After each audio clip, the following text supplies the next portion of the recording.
Please don't touch anything. Your hands are probably crawling with germs. Physical hygiene recapitulates moral hygiene.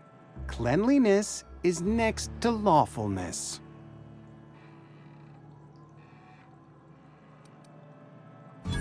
No, thank you. That's quite all right.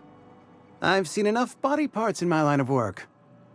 I'm Conrad. You will report to me if your hair fails to meet Spacer's Choice aesthetic standards. You will also report to me in the event of your death, whereupon I will clean and prepare your remains for interment.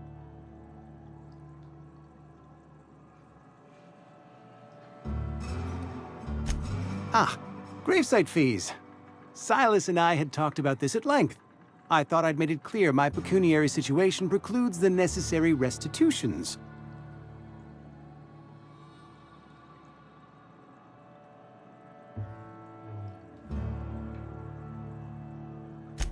As broke as pie crust, friend. Bidless, indigent, destitute. I simply cannot afford it. I am a blemish on the prosperity of our fair settlement. When I expire, I expect Silas to toss my body into a ditch.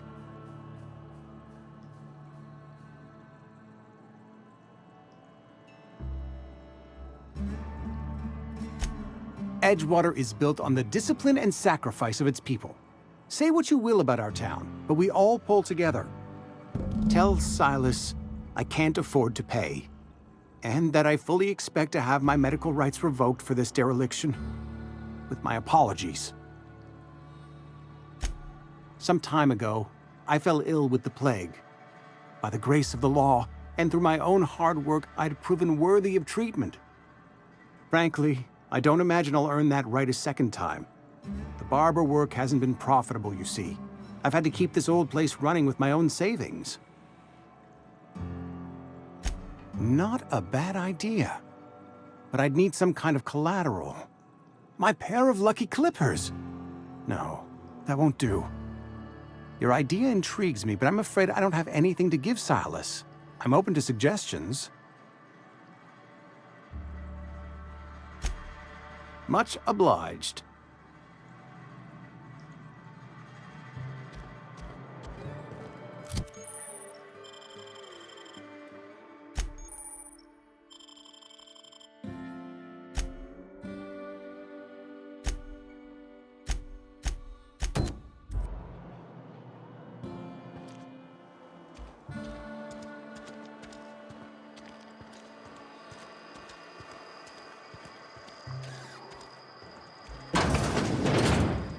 Yes, Mr. Thompson. I'm fine, Mr. Thompson. Never been healthier.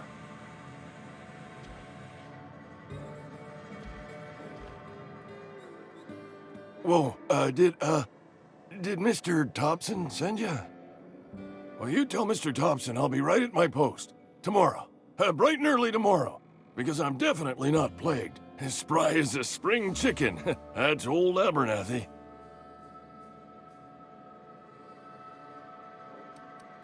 You some sort of wandering alienist? Walking into a man's own domicile, pestering him about his mental state?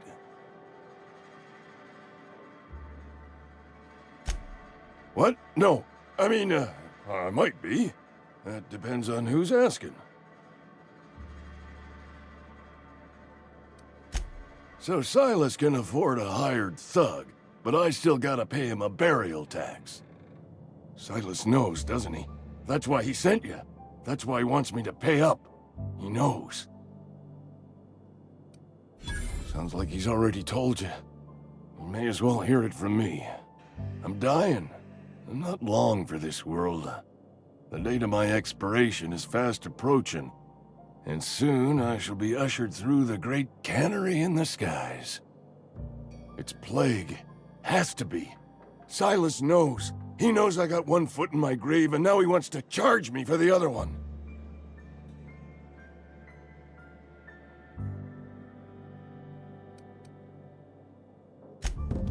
I'll pay your fees. I don't want any trouble from Silas. But if you could see a way to freelancing for me, I could really use the help. There's a cache of anthracillin tucked away in the old community center. Powerful stuff. Stronger than what we got, anyway. I need you to break in, nab that medicine, and bring it back to me.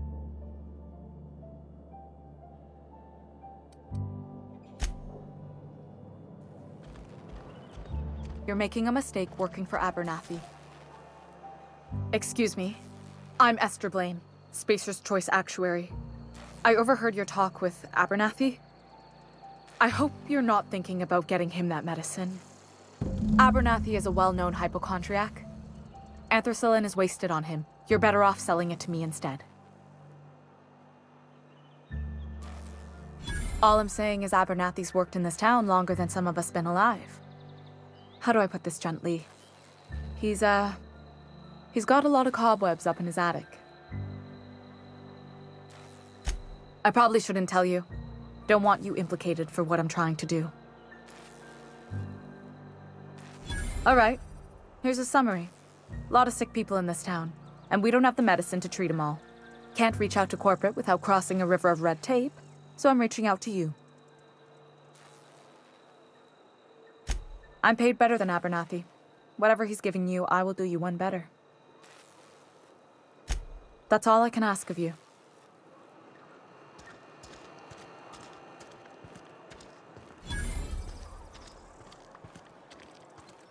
If you're falling sick, I don't want you near me.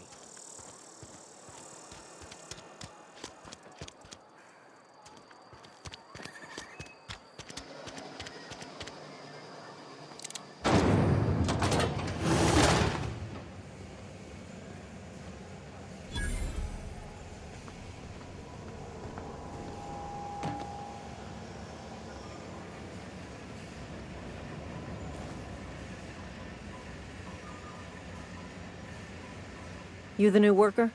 Whatever. Make it quick, Tenderfoot. I'm busy.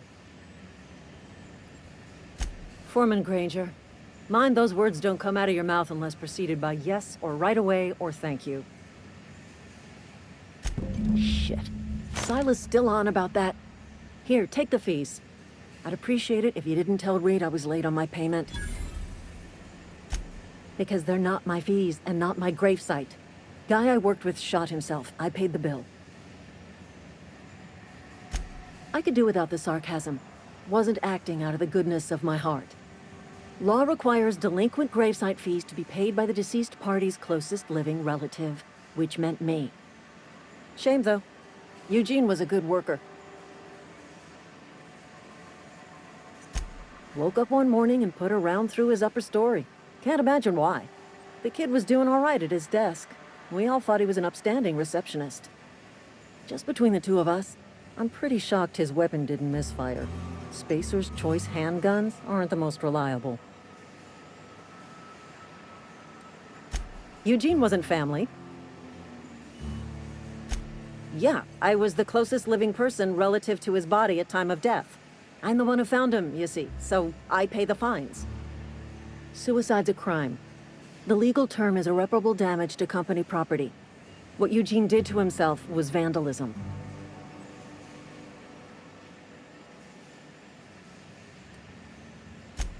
When one of your workers commits a crime, the entire town pays for it. In other words, Edgewater would have been penalized pretty hard. Whatever Eugene was worth as an asset, we would have had to pay out of pocket to Spacer's Choice. Well, excuse you. I'll have you know, Eugene was an asset to us all. May his atoms be commended to the law. All I know is Silas asked me for Eugene's gravesite fees, which means he was approved for burial, which means his papers went through, which means the town's in the clear. I'm just glad to put this whole ugly affair behind me. Eugene can rest his bones in peace, and the rest of us can get on with our own lives.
positioning backup for months.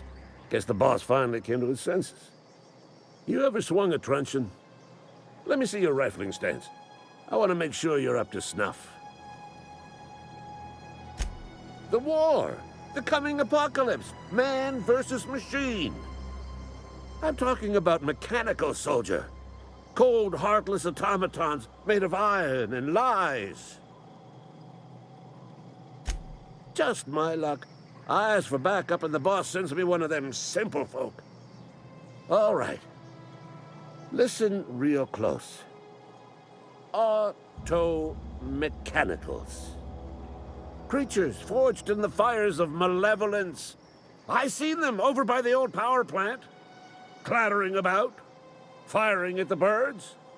Orchestrating their uprising. When the swarms of mechanicals come clanging on over that hill, where will you be? Cowering beneath your cot?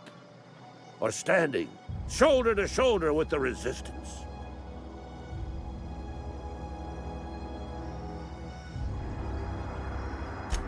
I told Silas I'd pay my dues if he agreed to join the resistance. Guess this means he's finally heard the calling.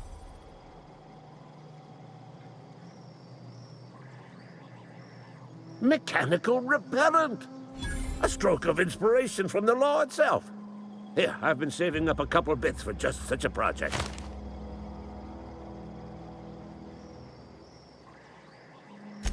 I've been gathering up a war chest over the years. Saw tuna cans, mostly, some Spacer's chaw, few bit cards. I'll reward you for your aid. Enlistment fees. Yeah, I suppose. Wouldn't want to give the Resistance a bad name. They have sent a scout, prowling around the junkyard just behind our beloved town. This scout must not be permitted to return to its base of operations. Cross it off, then report back.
Bring us honor, soldier.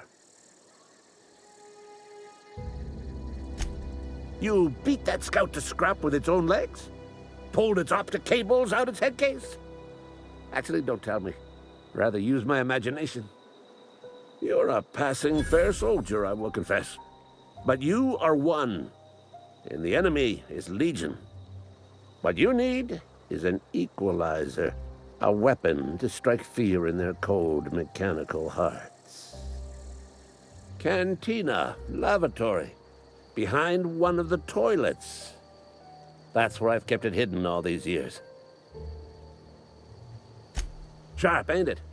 The lavatory is the very last place a mechanical has need to enter. On the double, soldier. Don't want the bartender poking around in there with a mop.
Hey, I saw that. What do you think you're doing? Not enough time for this.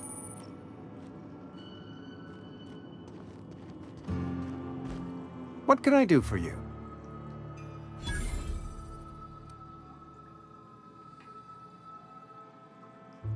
You know about Eugene?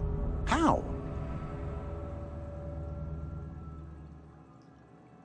Then, you know Phyllis suggested selling off Eugene's gold teeth. I didn't approve of the idea then, and I don't approve of it now. Eugene's golden teeth were a family heirloom, representing 3 generations of poor dental hygiene. He took them to his grave. That's unthinkable.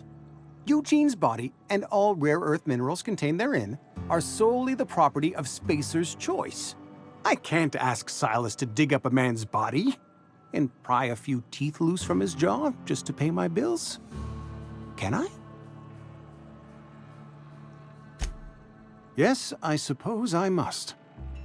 Here you are. Gravesite papers affixed with my signature and an IOU.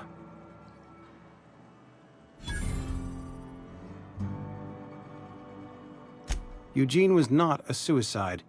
He put a bullet in his brain, yes, but that's largely a technicality. I was the one who prepared Eugene's body for interment. I discovered symptoms of the plague on his corpse, and I discovered medicine in his pocket. Lots of medicine.